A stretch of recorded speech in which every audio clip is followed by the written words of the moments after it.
14 ఏళ్లకే ఐపీఎల్లో ఎంట్రీ ఇచ్చి ఆశ్చర్యపరిచి తొలి బాల్కే 6 కొట్టి ఔరా అనిపించాడు రాజస్థాన్ రాయల్స్ బుడ్డోడు వైభవ్ సూర్యవంశీ. 38 బాల్లో 7 ఫోర్లు 11 సిక్సర్లతో 101 పరుగులతో మూడో మ్యాచ్లోనే తన విశ్వరూపం చూపెట్టాడు.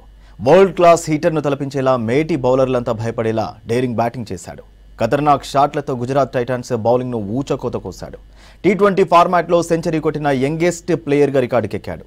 గుజరాత్పై రాజస్థాన్కు గ్రాండ్ విక్టరీ అందించాడు.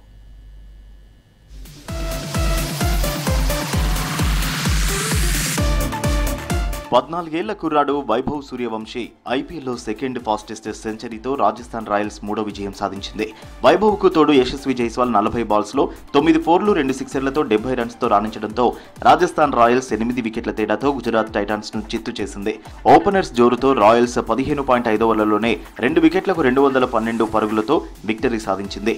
సూర్యవంశీకి player of the match award లభించింది.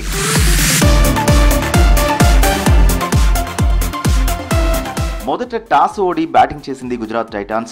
కెప్టెన్ శుభమన్ గిల్ 50 బాల్స్లో 5 ఫోర్లు 4 సిక్సర్లతో 84, జోస్ బట్లర్ 26 బాల్స్లో 3 ఫోర్లు 4 సిక్సర్లతో 50 పరుగులు చేయడంతో నిర్ణీత 20 ఓవర్లలో 4 వికెట్ల నష్టానికి 209 స్కోర్ చేసింది. సూపర్ ఫామ్లో ఉన్న గుజరాత్ ఓపెనర్లు గిల్, సాయి సుదర్శన్ తొలి వికెట్ 93 రన్స్ జోడించడంతో జీటీ భారీ స్కోర్ చేసింది. రెండో ఓవర్లోనే తన క్యాచ్ను హెట్మేయర్ డ్రాప్ చేయడంతో వచ్చిన ఛాన్స్ను సుదర్శన్ సద్వినియోగం చేసుకున్నాడు.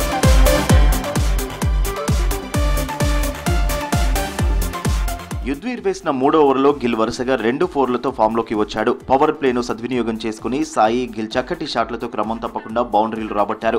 7వ ఓవర్లో బౌలింగ్కు దిగిన స్టాండీస్ కెప్టెన్ పరాగ్కి గిల్ 6 స్వాగతం పలకగా యుద్వీర్ బౌలింగ్లో సుదర్శన్ కూడా 6 కొట్టాడు. దాంతో సగం ఓవర్లకు గుజరాత్ 92-0తో నిలిచింది. ఈ క్రమంలో గిల్ 29 బాల్స్లోనే 50 పూర్తి చేసుకున్నాడు. సుదర్శన్ కూడా 50 దిశగా సాగాడు.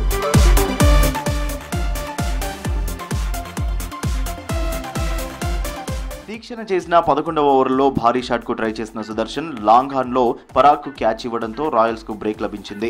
అయినా జోరు కొనసాగించిన గిల్ సందీప్ బౌలింగ్లో 6, యుద్వీర్ ఓవర్లో 2 సిక్సర్లతో మరింత స్పీడ్ పెంచాడు. క్రీజ్లో కుదురుకునేందుకు కాస్త టైం తీసుకున్న బట్లర్ హసరంగా వేసిన 15వ ఓవర్లో వరుసగా 6-4-4-6తో స్టేడియాన్ని హోరెత్తించాడు.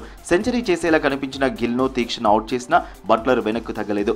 ఆర్చర్ బౌలింగ్లో 6-4 కొట్టాడు. సుందర్ 13, తివాటియా 9 పరుగులకు చెరో 6 కొట్టి అవుట్ అవగా జీటీ స్కోర్ 200 దాటింది. రాజస్థాన్ బౌలర్లలో మహేష్ తీక్షణ 2 వికెట్లు పడగొట్టాడు.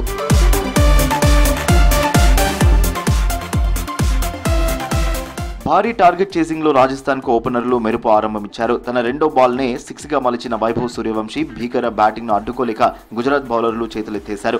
ఇషాన్ చేసిన రెండో ఓవర్లో జైస్వాల్ ఇచ్చిన క్యాచ్ను కీపర్ బట్లర్ వదిలేయడం జీటీని దెబ్బతీసింది. అదే ఓవర్లో 6తో టచ్లోకి వచ్చిన జైస్వాల్ మూడో ఓవర్లో 3 ఫోర్లు రాబట్టాడు. ఇషాంత్ వేసిన 4వ ఓవర్లో సూర్యవంశీ 6-6-4-6-4తో విజృంభించి ఏకంగా 28 రన్స్ రాబట్టాడు. 5వ ఓవర్లో స్పిన్నర్ సుందర్ బౌలింగ్ వస్తే 6-6-4 బాది 17 బాల్స్లో 50 అందుకున్నాడు. అతని జోరుతో పవర్ ప్లేలోనే ఆర్ఆర్ వికెట్ నష్టపోకుండా 81 రన్స్ చేసింది.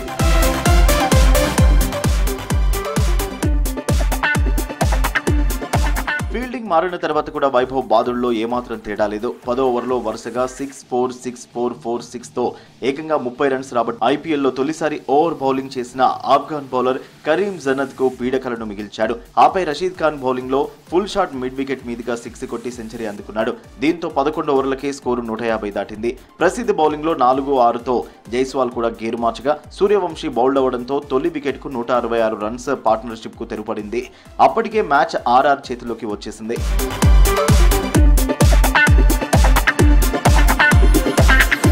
వన్ డౌన్ లో వచ్చిన నితీష్ రాణా 4 పరుగులకి అవుట్ అయినా యశస్వికి తోడు కెప్టెన్ రియాన్ పరాగ్ 15 బాల్స్లో 2 ఫోర్లు 2 సిక్సర్లతో 32 నాట్అవుట్ గా నిలిచాడు. దూకుడుగా ఆడడంతో టార్గెట్ కరిగిపోయింది. సుందర్ బౌలింగ్ లో జైస్వాల్ 4, పరాగ్ 6 కొట్టడంతో మరో 25 బాల్స్ ఉండగానే రాయల్స్ మ్యాచ్ ముగించింది.